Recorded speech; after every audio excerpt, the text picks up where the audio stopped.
Bienvenue, c'est Samir refait l'actu. Aujourd'hui, on va parler d'actualité. L'actualité, en effet, c'est, vous savez, Karim Khan, hein, le procureur de la CPI, la Cour pénale internationale, qui se justifie, qui doit s'expliquer par rapport à ses prises de décision. Donc, on va voir un petit peu sa réaction, voir s'il fait teshuva ou pas. Sachez qu'aujourd'hui, de méchants, vilains roquettes ont été envoyées sur Israël, donc bizarre parce qu'il n'y a plus de d'hommes de fer, c'est bizarre, hein, c'est particulier, donc on va voir ce qu'il en est. Ils veulent justifier encore une fois leur action. Nous avons Elisabeth Badinter qui s'exprime sur la situation pour tomber bien évidemment sur la LFI, etc. C'est toujours intéressant de voir les arguments de ces sionistes s'exprimer, hein, c'est toujours plaisant. Donc voilà, et pour finir, je vous montrerai une vidéo. Et vous me dites si une seule fois dans l'histoire de l'humanité, vous avez pu voir ça dans une mosquée ou dans une église. C'est assez particulier ce qui s'est passé dans une synagogue, hein, vous verrez par vous-même. Je sais pas s'il faut en rire, faut en pleurer, mais voilà, c'est quelque chose à savoir. C'est ça qui est intéressant. Avant ça, je vous invite à vous abonner. Vérifiez que vous êtes bel et bien abonné, laissez un commentaire, un like pour le référencement, me rejoindre sur les réseaux sociaux et surtout sur ma chaîne secondaire. Alors, je suis assez fatigué parce que j'ai fini enfin l'interview de ce militant japonais, hein, Yusuke Furusawa. Donc il a fallu faire la traduction, etc., le petit montage. Ça m'a pris quand même pas mal de temps, hein. J'ai pas l'habitude de faire des trucs comme ça de base, donc normalement je la poste demain. Je sais pas si je la poste demain midi ou demain le soir, c'est à vous de me dire, mais voilà, c'est dur, c'est pas facile, mais en tout cas merci à vous qui me soutenez et voilà, et j'essaye de vous donner un peu de choses un peu différentes au niveau contenu. C'est bon, on peut démarrer, hein? Alors, ce qu'on va commencer, c'est par le petit Julien Bahloul, Julien Bahloul, ancien porte-parole de l'armée israélienne, qui s'exprime concernant ces vilains. Ah oui, il y a Zelensky aussi. Il y a Zelensky qui a dit ouais, c'est pas bien. Ah, Israël, Israël, oui. Donc écoutez. Juste un point sur le fait que ça a été tiré depuis Rafah, là où l'armée israélienne insiste pour intervenir depuis longtemps, là où beaucoup dans la communauté internationale disent à Israël qu'il ne faut pas intervenir. Vous imaginez que beaucoup en Israël ne comprenaient pas pourquoi on devait empêcher l'armée israélienne d'intervenir à Rafah, là où se trouvent a priori les otages. Et je vous dis, c'est bien fait. Un côté un petit peu, je suis désolé, hein, je sais que je peux choquer, mais un arabe, quelqu'un qui a du sang arabe pourra le comprendre. Toute autre personne pourra être choquée par ce propos, mais toute personne qui a un minimum de sang arabe dans les veines pourra le comprendre. Il faut savoir que les Arabes, ce sont des bénévoles, hein, ça a toujours été des bénévoles. Je peux vous assurer que demain, disons que le destin, appelez ça comme vous voulez, hop, on fait de Gaza et de la Palestine le pays le plus puissant, vraiment technologiquement, etc., et que tout le monde revient à l'âge de pierre, je peux vous assurer qu'ils feront les bénévoles. Ils feront les bénévoles. Et ce qu'ils vont faire, ils vont dire quoi? Waouh, on a une technologie super avancée. Je sais pas, les extraterrestres sont venus, ils nous ont sauvés, ils nous ont donné une technologie super avancée qui me permet de tout détruire. Et ben, ce qu'on va faire, c'est qu'on va la partager avec toute la planète. Oui. Arrêtez de faire les bénévoles. Les gens en face, ils veulent vous déglinguer la gueule. Tous, dans votre vie, vos collègues de taf, vos voisins, vos trucs. Tout le monde vous veut. C'est comme ça, c'est l'histoire de l'humanité. Les gens, ils veulent pas que tout le monde vive correctement, vive bien. Tout le monde, ce sont des PUTE. C'est-à-dire que si demain, tu dis, soit tu décides, écoutez-moi bien, soit tu décides que toute l'humanité, d'un seul coup, touche 1 million d'euros, ne venez pas débattre sur le pourquoi, du comment, tout le monde touche 1 million d'euros, ou tu touches 1 million d'euros et 50 centimes et que tout le reste de l'humanité n'a rien, 100% des êtres humains va choisir cette option-là. Avoir 50 centimes en plus, bien, parce que en fait, c'est arrêter de faire les bénévoles. Excusez-moi, je fais ce petit coup de gueule. Là où se trouvent les derniers bastions du Hamas, eh bien après ces derniers tirs de roquettes, dans l'opinion publique israélienne, il est clair et évident que tout le monde est pour une intervention à Rafah et ne refuse les condamnations internationales. Juste un point sur le fait que... Bon, de toute façon, vous n'avez pas attendu ça pour nier. Et encore une fois, ça laisse songeur sur votre dôme de fer qui n'a pas été capable d'arrêter quelques petites roquettes comme ça. C'est assez bizarre, hein, vous me direz. Mais bon, vous en êtes plus à ça près. Et puis, de toute façon, allez-y, hein. Allez-y sur le terrain. Allez-y sur le terrain si vous êtes des bonhommes. Vous voyez qu'ils ont peur. Il doit y avoir des milliers de soldats israéliens qui ont perdu la vie, d'autres encore plus qui ont perdu des bras, des jambes, etc. Allez-y, allez-y. Ils savent que s'attaquer, mais encore une fois, je le répète, au total, il y a 50 membres du Hamas, ils doivent être maintenant une trentaine. C'est tout, mais t'inquiète pas que la trentaine, ils sont prêts à vous accueillir. Tu vois, il suffit de regarder les vidéos sur Twitter, sur les réseaux sociaux, des combats, des échanges entre le Hamas et l'armée de Tsahal. C'est évident, tu vois. Mais bon, il fallait que je vous dise. Bref, ça nous permet de faire la transition justement pour le fait qu'ils ne respectent pas le droit international, etc. Nous avons Karim Khan qui s'exprime et qui se justifie face à la situation. Karim Khan s'est trouvé sous le feu des critiques après avoir réclamé des mandats d'arrêt contre Netanyahou et des dirigeants du Hamas. Avec un racisme décomplexé dans les médias français, incroyable, du jamais vu. En même temps, avec son nom, Karim, hein, on peut pas s'étonner. Hein. De toute façon, les Arabes, ça doit être un musulman. Mais... Ah ouais, d'accord. Personne n'est autorisé à commettre des crimes de guerre ou des crimes contre l'humanité, a déclaré le procureur de la Cour pénale internationale. Karim Khan, dans une interview ce dimanche 26 mai, quelques jours après avoir demandé des mandats d'arrêt contre Netanyahou, etc. Karim Khan s'est trouvé sous le feu des critiques après avoir réclamé des mandats d'arrêt contre Netanyahou, etc. Alors, je sais, ça sert à rien de répéter 50 000 fois dans l'article. Hein. Je sais que ça fait des lignes en plus, mais quand même. Le président américain Joe Biden avait affirmé qu'il ne pouvait y avoir aucune équivalence entre Israël et le Hamas. Notre travail ne consiste pas à nous faire des amis, dit le procureur de la CPI, dans une interview au journal britannique le Sunday Times. On ne peut pas avoir de double standard. Nous devons souligner la valeur égale de chaque enfant, de chaque femme, de chaque civil dans un monde de plus en plus polarisé, a poursuivi Karim Khan, qui est britannique. On ne peut pas avoir de double standard, a-t-il ajouté, assurant que le monde observe la situation. À Gaza et en Israël. Pour l'Amérique latine, l'Afrique, l'Asie, c'est un point de cristallisation. Oh, ça fait longtemps que la cristallisation elle est faite. Il y a que vraiment quelques-uns qui découvrent le deux poids deux mesures. Les États puissants sont-ils sincères lorsqu'ils affirment qu'il existe un ensemble de lois ou ce système fondé sur des règles est-il un non-sens?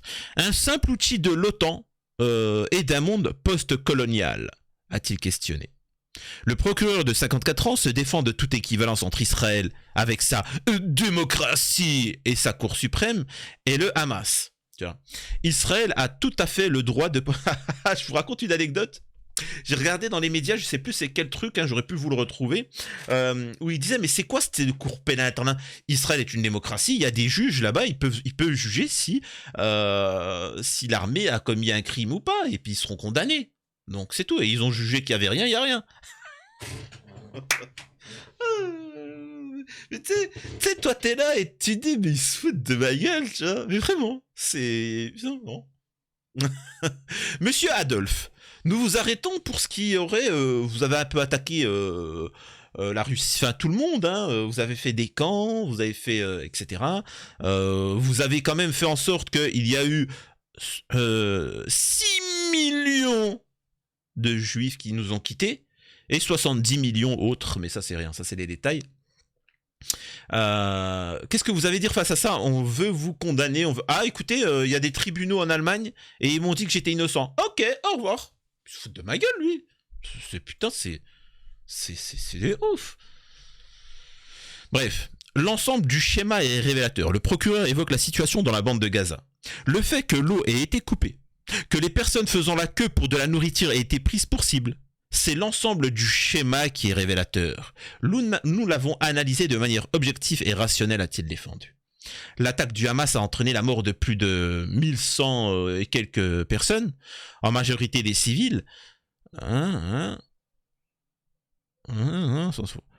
Près de 36 000 Palestiniens, en majorité des civils, ont été vilipendés dans la bande de Gaza depuis le début de la guerre. Selon des deux. Voilà. Bon. Alors,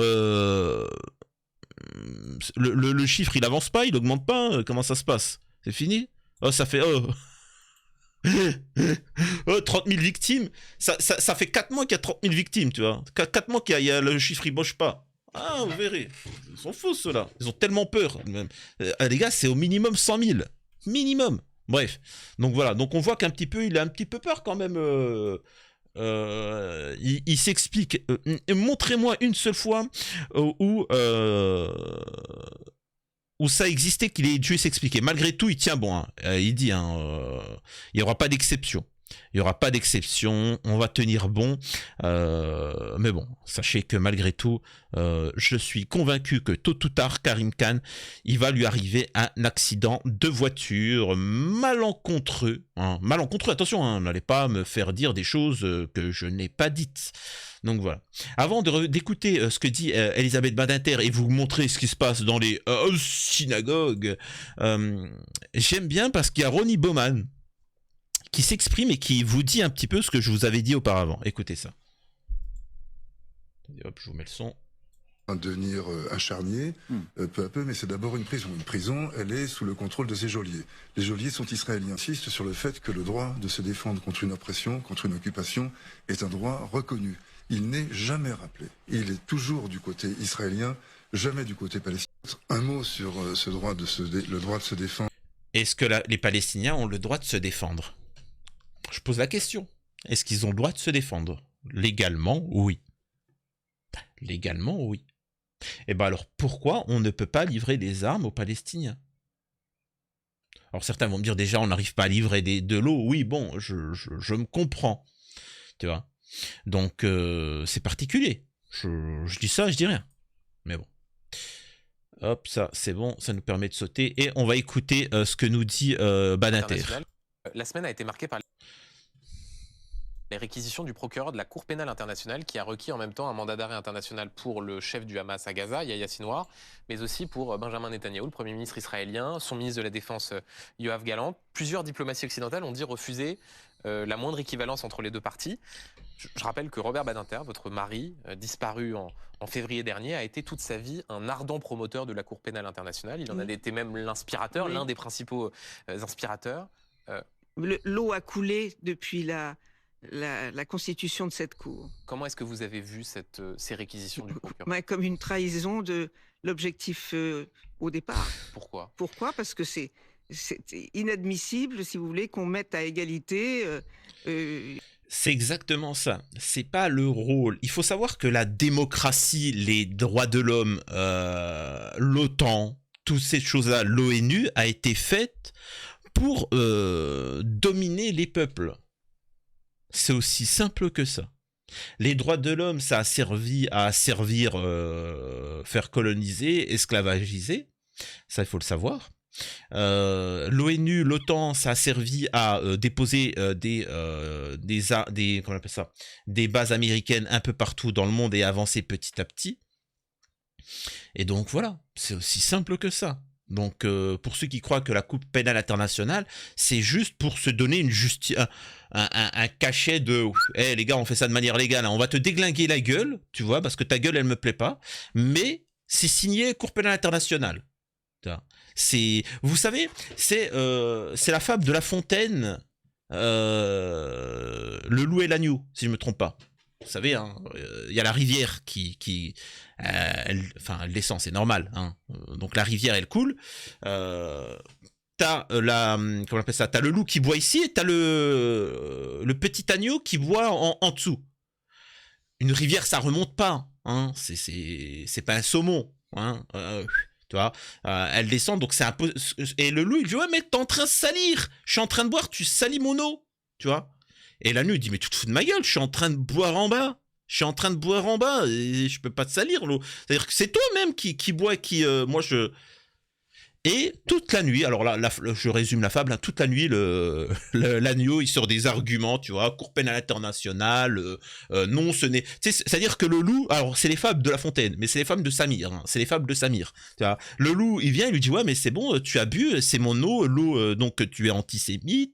L'agneau, il dit, mais je suis même pas un être humain, on n'est même pas des êtres humains, on ne peut même pas être des sémites, qu'est-ce qu'il me raconte celui-là? Ouais, si, parce que regarde, agneau, égorger l'agneau, tu vois, t'es quand même lié pas mal aux musulmans, tu vois, hein. Et il dit, ouais, mais c'est pas logique, mais j'ai rien fait de mal, de toute façon, je suis vegan, je suis végétarien, moi. Oui, écoute, tu vas pas me casser la tête. Et la fable de La Fontaine se finit que pendant toute la nuit, il a débattu, avec argument, l'agneau, est pertinent. Et au petit matin, le loup, il l'a bouffé. Allez, salam alaikum. Oh, en fait, ça ne sert à rien. C'est la loi du plus fort. L'agneau est faible, le loup, il est fort, il l'a déclingué, point barre. Donc arrêtez de... c'est tout. C'est comme ça.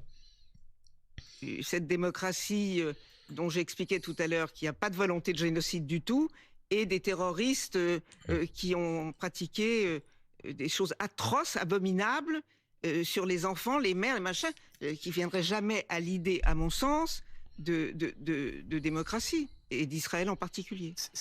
L'Allemagne nazie n'est pas une démocratie. Encore une fois, je le répète presque à chaque vidéo, mais elle me raconte quoi celle-là?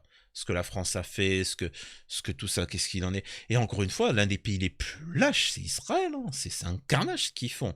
Mais encore une fois, ça permet de comprendre ces agents sionistes à quel point ils peuvent être de gauche, de droite, ils font des trucs comme ça et ainsi de suite. Ils se placent. Même certains, ils se font passer pour des musulmans, tu vois. Il y en a même... Tellement ces agents sionistes qui se font passer pour des musulmans te parlent de religion alors qu'ils ne maîtrisent pas l'islam, vous avez même des droits tardés, des gens qui ne maîtrisent pas, qui viennent parler à des musulmans, comme moi, ils me disent, non mais, c'est comme par exemple l'histoire du voile. Le voile, moi je suis musulman, je connais, le voile ça n'a rien à voir avec l'islam. C'est écrit dans le Coran.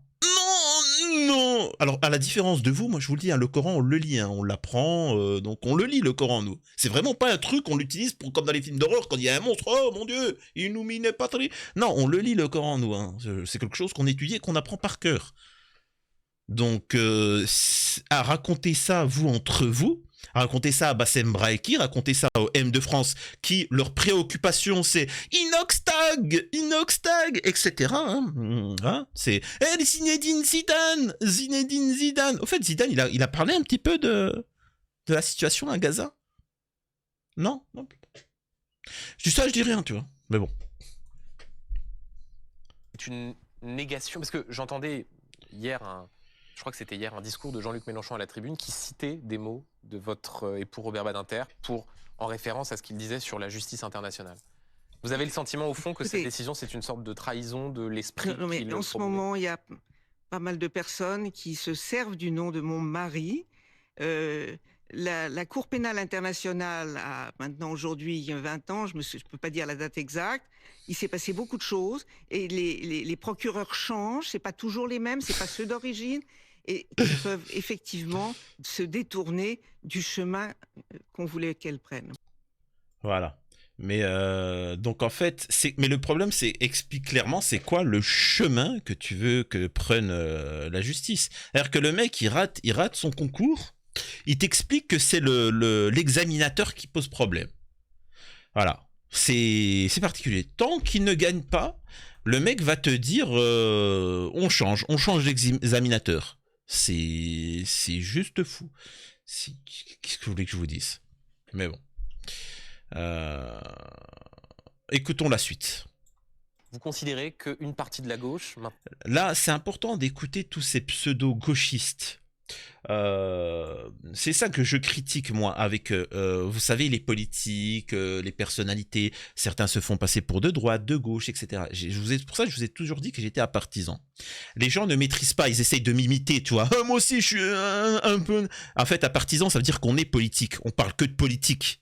On est politique, ça régit notre vie, mais on n'est pas pour un clan. Donc voilà, les gens qui disent qu'ils sont apolitiques, partisans, mais qui parlent c'est complètement à l'ouest. Moi, je critique justement ces gens qui se disent de gauche, de droite.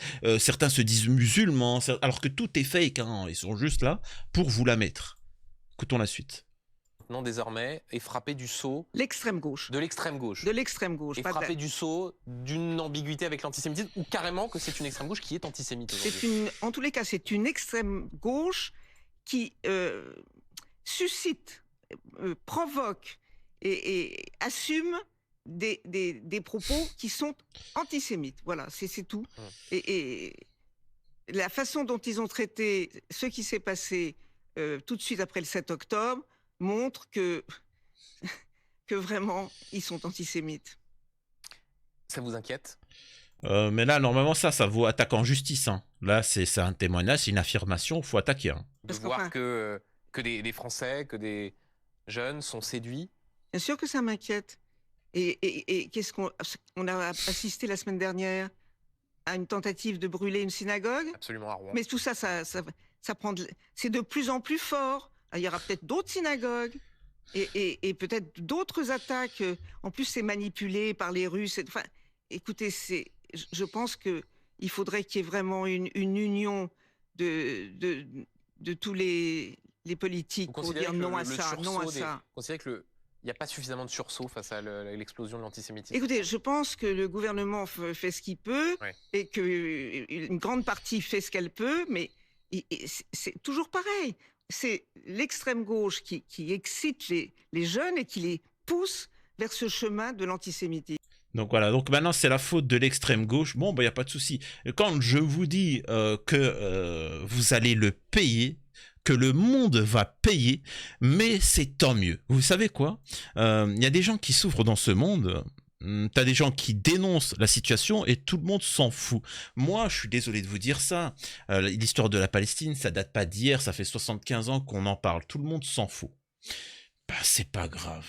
C'est pas grave. Si, c'est-à-dire que il restera dans ce monde, dans les 100%, il y a 1% qui veulent être des dieux sur terre, et avec 99% d'esclaves. Qu'est-ce que vous voulez que je vous dise ? Il y a 1% qui dit non, on refuse. On refuse, on veut lutter contre ça. Quand bien même ils perdent, c'est pas grave. Mais nous au moins, on sera pas comme les Cisjordaniens et le reste de la planète, à faire des pipes au miel à ces gens-là, à Badinter et à compagnie. Donc bon courage vous, parce que nous on est croyants, alors pas grave, hein. Nous, au moins on sait que dans l'au-delà, etc. Mais bon courage pour les 1000 années prochaines à vivre comme des esclaves. Voilà, très important. C'est déjà un peu le cas, sachez-le. Pour certains qui disent, moi vivant, jamais. Tu payes des impôts ? Tes impôts, ils vont où ? Tes impôts, ils vont où ? Vous savez que l'une des plus belles, les villes où il fait le mieux vivre au monde, c'est les villes israéliennes ? Vous savez pourquoi ? Tout est gratuit, tout est bien, la vie est belle. Tout est bien, tout est gratuit. Tout est bien. Oh, allocation, machin. Oh, t'es là ? Tous les mois ? Tu viens, la bouffe, la nourriture, tout, juste du loisir. Juste du loisir. Travail, il n'existe pas le travail. Ça, c'est bon pour les humains. Ah là là. Vous allez bien morfler. Vraiment. Apartheid. Qu'est-ce que vous vous dites quand vous entendez ça ? Que le débat est piégé ? Qu'il n'y a plus de débat ? Voilà, à mes yeux, il n'y a plus de débat. Finalement, on a oublié le 7 octobre du côté pro-palestinien, complètement. Même certains pro-palestiniens militants disent que tout ça a été inventé par Israël, ce qui est évidemment faux et ça s'est prouvé. Donc il n'y a pas de débat avec les personnes de mauvaise foi qui mentent. Sur le mot génocide qui est utilisé par des étudiants, aussi par des responsables politiques à la France Insoumise. Non, pas par des responsables politiques et des étudiants, par toutes les instances mondiales, c'est le cas. C'est-à-dire que déjà, il y a un truc qui ne trompe pas. Vous voulez savoir c'est quoi qui ne trompe pas ? C'est nos sens, c'est vos yeux. C'est-à-dire que il y a un problème. Alors, je sais qu'on a tellement été inculqué, endoctriné avec les médias, qu'on nous explique qu'il y a un réchauffement climatique. Voilà. Bon, c'est vrai, il y a un réchauffement climatique. Bon, on est quoi là? On va bientôt être juin. Bon, il pleut toujours, quoi. Mais bon, pas grave. Vous verrez qu'il va faire chaud juillet, août. Et encore que, juillet, août, on va nous dire canicule, il n'y a plus d'eau sur Terre, etc. Machin. Oui, bon, allez, bon, on la connaît, l'histoire. Mais c'est pas grave. C'est pas grave, parce que ça marche. Ça marche. On vous raconte un bobard, ça fonctionne. Ça fonctionne. Jean-Luc Mélenchon. Vous parlez du génocide de qui? Eux disent il y a un génocide en ce moment à Gaza. C'est le mot qu'ils utilisent. Quand vous entendez ça. C'est absurde, c'est pas un génocide. Écoutez, dès lors qu'une armée, en l'occurrence l'armée d'Israël, dit aux personnes de Gaza, montez vers le nord parce qu'on va attaquer, ou alors aller au sud parce qu'on va attaquer, c'est la preuve même qu'il n'y a pas de génocide. Le génocide... déjà ça montre à quel point c'est idiot, je le répète, sortez cet argument quand on vous le dit. Bah alors, on ne vise pas la main, parce que si tu préviens où c'est que tu vas attaquer, bien évidemment que les membres du Hamas vont se préparer à riposter ou vont quitter la zone. Donc ça n'a aucun sens. Et puis tu ne peux pas avoir détruit toute... Enfin, les gars, même l'Allemagne nazie, ils n'ont pas fait ça. Vous savez comment ça s'appelle? La politique de la terre brûlée. La politique de la terre brûlée. Il n'y a pas 50 pays qui ont fait ça. Il y a la France, tu vois. Il y a la France, il y a Israël, un peu les États-Unis, mais c'est surtout la France et Israël qui ont fait ça. C'est la politique de la terre brûlée. Tu brûles tout, tu rases tout, tu vois. Il reste plus rien. Plus un animal. Les animaux, ça n'existe plus. Une plante, ça n'existe plus. C'est fini, il reste plus rien. Tu vois. C'est comme ça. C'est particulier. C'est la volonté de détruire jusqu'au la dernière personne d'une collectivité, nation. C'est faux, c'est pas ça. C'est pas la définition. C'est pas du tout la définition. Ou les Juifs pendant la Deuxième Guerre mondiale. Mais ça... Un génocide, c'est vouloir vilipender les Juifs. Voilà, c'est tout. Quand je vous dis que ça... C'est pour ça que je vous dis les droits de l'homme, mais c'est quoi qu'on parle par homme? Quand on te dit oui, mais il y a les droits de l'homme, oui, mais c'est quoi un homme? C'est l'homme qui a été désigné par Dieu comme homme. Sinon, le reste, vous êtes des sous... Alors, je crois que c'est sous... on est en dessous du chien. En particulier, quand même. Un petit peu. Je veux bien qu'on soit des esclaves, mais quand même, on est un petit peu plus évolué que les chiens. Non, Billy. Non, on est en dessous. Ah, d'accord. C'est pas du tout le cas de ce qui se passe. Et je voudrais qu'on n'oublie pas, quand même, qui a déclaré la guerre? Qui a déclaré la guerre? Israël. Sinon, le Hamas. Et dans quelles conditions ignobles? Et on voudrait qu'Israël reste les bras ballants, qui veulent se débarrasser du Hamas. On peut en discuter parce que... On est d'accord, encore une fois, qu'avec ces propos, la Palestine, les Palestiniens ont le droit de se défendre. Donc, le moment venu où ils auront la force, de battre Israël, à ce moment-là, vous vous rappelez, c'est comme avec l'Iran. Israël a le droit de se défendre, blablabla, etc. Ils ont attaqué l'Iran. L'Iran a voulu se défendre. Oh mon Dieu, secours! Les violons, tout ça. Oh, secours! Avant, ça critiquait la France, l'ONU, d'antisémites. Ils sont tous venus en pyjama. Oh, secours, aidez-moi! Mais les gars, restez un peu dignes quand même! Oh, un peu de fierté! Oh, vous êtes quand même le peuple élu, hein? Vous êtes au-dessus du ciel, quand même! Ne viens pas pleurer devant des êtres inférieurs. Sois digne, respecte-toi. Oh, croyable. Parce que, bon, ça et en même ça temps, pose Elisabeth beaucoup de problèmes. On voit aussi la situation à Gaza, les plus de 35 000 victimes, bilan donné par le ministère de la Santé du Hamas. C'est-à-dire que même quand dit-il le nom des victimes... attention, hein, je dis pas que... il a peur, il est en panique. Quelle bande de soumis, quoi. Mais on voit les images, on voit le carnage qui est en cours.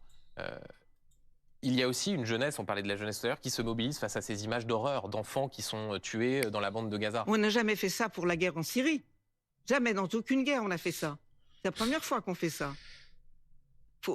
C'est la guerre, c'est épouvantable, mais c'est la guerre.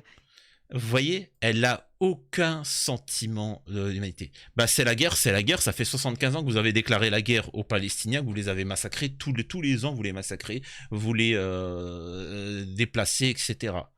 Voilà. C'est la loi du plus fort, les gars. Préparez-vous. Hein. Là, on arrive dans une période du monde qui va être juste magistrale. Préparez-vous. Hein. Pour ceux qui jouaient les malins ou qui parlaient de trucs, etc. Vous allez voir. Vous n'avez pas la bombe atomique. Vous allez vous faire déglinguer. Vos pays. Ça va être direct. Là, vous allez voir ce que c'est la France. Vous savez, souvent, tu as des migrants. Écoutez-moi bien. Vous voyez les migrants qui viennent en France? Ouais, moi, j'ai nique la France. J'ai bien tout ça. Ils jouent les malins avec la machette comme ça. Ah, vous inquiétez pas. Vous inquiétez pas. Quand dans quelques temps, là, quand la France, l'Occident, ils vont dire, tu sais quoi, c'est soit on perd l'hégémonie, soit on perd notre avantage, parce que c'est ce qui va se passer d'ici les 50 années à venir. Soit on décide de raser la planète pour qu'on reste en avant. Et moi, je pense que c'est ce qui va se passer. Et là, vous allez voir. Tous ceux qui viennent et qui jouent les malins avec une machette. Vous allez voir ce que c'est l'Occident. Vous allez voir ce que c'est la France, l'Allemagne, l'Angleterre, les États-Unis. Un carnage, une boucherie. Vous aurez jamais connu ça. Et vous allez connaître ce que c'est réellement un combat. C'est bien beau de dire oui, mais pourquoi vous utilisez tout votre argent pour une armée, vous les Russes, vous les Chinois, vous les Coréens du Nord, vous les Algériens, pourquoi? Oui, t'inquiète pas qu'à ce moment-là, faudra pas venir dans nos frontières pour venir au secours. Non, non, non, non. Inquiétez pas. Bref, on passe. Alors, avant de vous mettre l'autre passage, j'aimerais juste vous parler d'un truc. Il y a une célébration dans une synagogue. C'est particulier. Et j'aimerais que vous me dites si alors, je ne demande pas aux musulmans, je sais, concernant les mosquées. Mais s'il y a des chrétiens, dites-moi si ça existe beaucoup, ça, dans les églises. Donc voilà, nous avons une célébration. Et regardez ce qu'ils vont passer. Ils vont mettre une poupée pendue. Écoutez, regardez ça.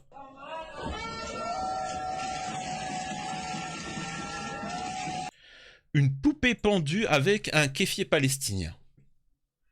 Ah, c'est particulier quand même. Ah, c'est... c'est fou, quoi. Moi, j'ai jamais vu ça dans une mosquée. Tu vas pour prier, tu viens pour truc. Pareil dans une église. Ah, les synagogues, c'est assez particulier quand même. Mais bon. Allez, passons, écoutons la dernière partie de Badinter qui va tomber sur les blocages et Sciences Po. Incroyable. L'administrateur provisoire de l'établissement a déclaré cette semaine après une enquête que la phrase « ne la laissez pas entrer, c'est une sioniste » adressée à une étudiante avait bien été prononcée à Sciences Po. Il y a un problème d'antisémitisme à l'université? C'est une évidence. Je ne suis pas au sein de Sciences. Mais sachez que ce qui est positif, c'est qu'ils ont tellement là usé le côté antisémitisme, ils ont tellement montré ce côté arrogant, ils ont tellement montré que pour eux les êtres humains sont quelque chose d'autre, que maintenant toute l'humanité sait qui ils sont. Toute l'humanité sait que les gens de gauche, de droite, les pseudo-musulmans, les imams, les machins, les ça, sont tous des sionistes. Alors que maintenant l'humanité sait ce qu'il en est. Vous voyez? C'est-à-dire que ça a été démasqué. Et maintenant, soit on se soumet, soit on lutte. C'est aussi simple que ça. C'est tout. Donc c'est ça qui est bien dans cette période dans laquelle on vit. Sciences Po, oui. Donc mais c'est une évidence. Et je suis assez atterrée, comme d'habitude, qu'il y ait plusieurs centaines d'étudiants hystériques, je dirais, antisémites jusqu'au... Eux se disent parfois anti-sionistes. Oui, c'est facile. On connaît le truc. Hein. Ouais. Personne n'est dupe. D'abord parce que si vous êtes juif en France, vous n'êtes pas nécessairement sioniste, etc. Enfin bon, personne ne se laisse prendre par ça. Et je pense qu'il y a un antisémitisme terrible chez ces jeunes-là. C'est quelques centaines de personnes, de jeunes. Je pose une question. Comment ça se fait que la jeunesse... Je pose un truc, hein. Parce que, excusez-moi de vous dire ça, je sais que je choque de par mes propos, même s'ils sont vrais. Comment ça se fait que les manifestations pro-palestiniennes, les jeunes, Sciences Po, etc., excusez-moi de dire ça, c'est souvent... Alors, des personnes non musulmanes. C'est souvent Gertrude, François. Et que la majeure partie de la jeunesse dite musulmane, qui chante tous les jours « Free Palestine », comment ça se fait qu'ils sont tous là à écouter des rappeurs, à écouter Inox Tag, etc., etc. alors qu'ils pourraient boycotter. Je vous pose la question. Comment ça se fait que pendant qu'il y a des manifestations massives pour la Palestine, nous avons dans les centres commerciaux, à Zara, Primark, etc., que des femmes voilées? Tu vas à Action, tu vas à Zara, faites-le. Regardez quand il y a des manifestations pour la Palestine, etc., des actions, et allez tout de suite comme ça à Zara, Primark, etc., que des femmes voilées. Action. Pourquoi? Je vous le dis, on pourrait philosopher là-dessus, mais qu'est-ce que je vous dis? On a ce qu'on mérite, hein. C'est la fable de la cigale et de la fourmi. Mais bon, voilà. En tout cas, j'attends votre retour sur cette vidéo-là. Sachez que demain, voilà, je vous prépare. Je suis assez fatigué, hein, je suis désolé là si dans cette vidéo je suis un peu stone, mais ça m'a pris beaucoup de travail, que ce soit la vidéo de l'interview de Yusuke Furusawa. Demain, je la publierai. Et voilà, encore une fois, merci pour tous ceux qui me soutiennent. À la prochaine, c'était Samir refait l'actu.